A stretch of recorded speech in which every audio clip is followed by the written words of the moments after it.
बड़ी खबर आ रही है, लाल सागर में हूती का मिसाइल हमला हुआ है। हूती के हमले में ग्रीक का टैंकर जल गया है। तेल लेकर जा रहा था ग्रीक का टैंकर। जहाज के जलने का वीडियो इस वक्त आप देख रहे हैं।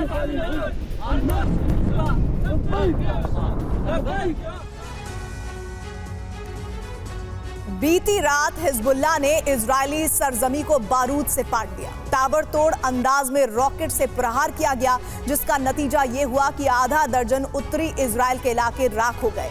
भीषण आगजनी के साथ इमारतें खंडहर में तब्दील हो गईं। और गौर करने वाली बात यह है कि बेहिचक हिजबुल्लाह ने इजरायली डिफेंस को तोड़ते हुए 100 से ज्यादा रॉकेट उत्तरी इजराइल की तरफ दागे। और जानते हैं, हिजब के इस सीरियल हमलों के पीछे की रणनीति रूस ने तैयार की है, वो भी सीरिया में। आखिर कैसे, देखिए।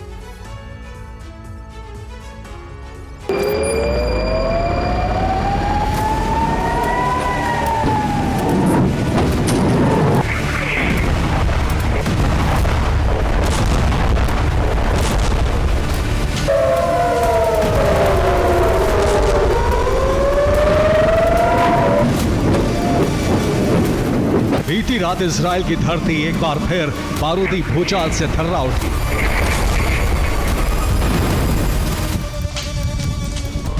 उत्तरी इजराइल का आसमान रॉकेट प्रहार से दहल उठा।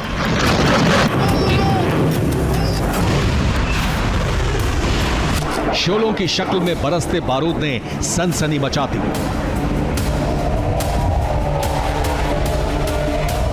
भीषण आग का गुबार, कलेजे को चीर देने वाली अलर्ट सायरन की आवाज।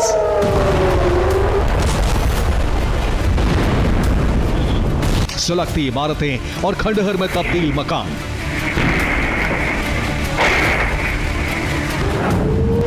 हमले के बाद का मंजर बेहद ही भयावह था।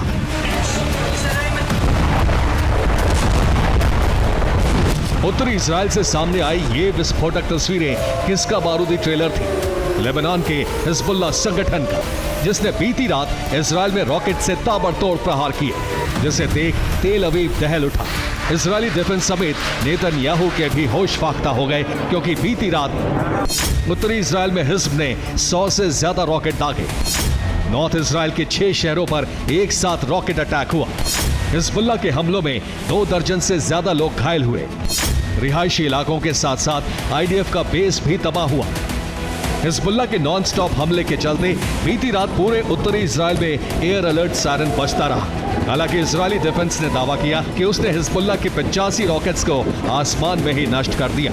मगर उत्तरी इजराइल से तबाही की जो तस्वीरें सामने आई, वो इजराइल के दावे पर सवाल उठा रही थी, क्योंकि बीती रात इजराइल के किरियत शिमोना, हाइफा और गलीली पर रॉकेट हमला हुआ। किरियत शिमोना के रिहायशी इलाकों में दर्जनों घर जलकर राख हो गए। आईडीएफ का आयरन डोम डिफेंस सिस्टम एक बार फिर नाकाम साबित हुआ। आयरन डोम का तामीर इंटरसेप्टर हिजब के रॉकेट को ट्रेस नहीं कर पाया।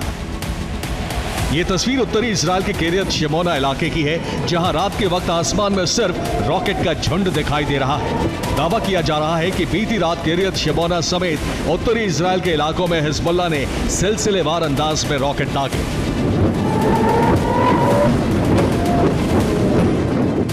हालांकि इजराइल के हाइफा शहर में आयरन डोम सिस्टम हिजब के रॉकेट हमलों को रोकने में कामयाब रहा।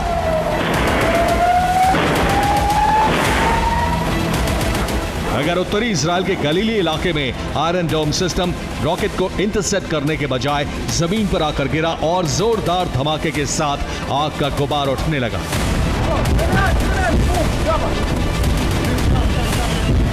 तस्वीरों में आप देख सकते हैं, एक के बाद एक रॉकेट और मिसाइलों की आसमान से बारिश हो रही थी। इजरायली डिफेंस सिस्टम जब तक कुछ समझ पाता, हिजबुल्लाह के आसमानी प्रहार को रोक पाता, उससे पहले ही हिजबुल्लाह ने उत्तरी इजराइल के कई इलाकों को राख कर दिया।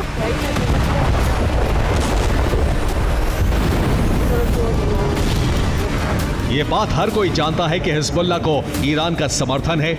ईरान ही हिजबुल्लाह के लड़ाकों को हथियारों की सप्लाई करता है। लेकिन अचानक ही हिजबुल्लाह जंग में हावी क्यों होने लगा? क्यों उसके हमलों की तादाद बढ़ने लगी? तो उसकी वजह है रूस। दरअसल पेंटागन सूत्रों के मुताबिक हिजबुल्लाह को रूस और ईरान लगातार हथियार भेज रहे हैं। सीरिया के रास्ते हिजब को हथियारों की सप्लाई हो रही है। वहीं सीरिया में हिजबुल्लाह के कमांडोज को ट्रेनिंग दी जा रही है।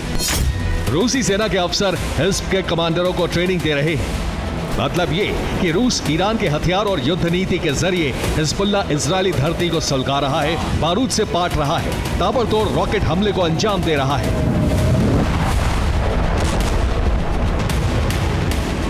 एक तरफ हिजबुल्ला इजरायल के लिए काल बना हुआ है, तो वहीं लाल सागर में हूती जैसे प्रॉक्सी संगठन का मिसाइल जलजला देखने को मिल रहा है।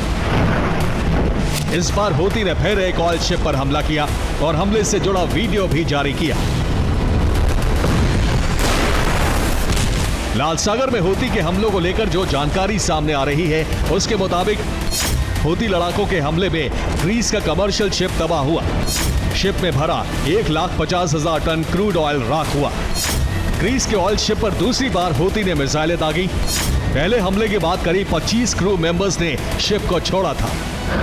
हालांकि हिजबुल्ला और हूती के हमलों का पलटवार अमेरिका और इजरायल ने किया, जहां इजरायल ने दक्षिणी लेबनान में हिजबुल्ला के बेस पर अटैक कर कई कमांडरों को मौत के घाट उतार दिया।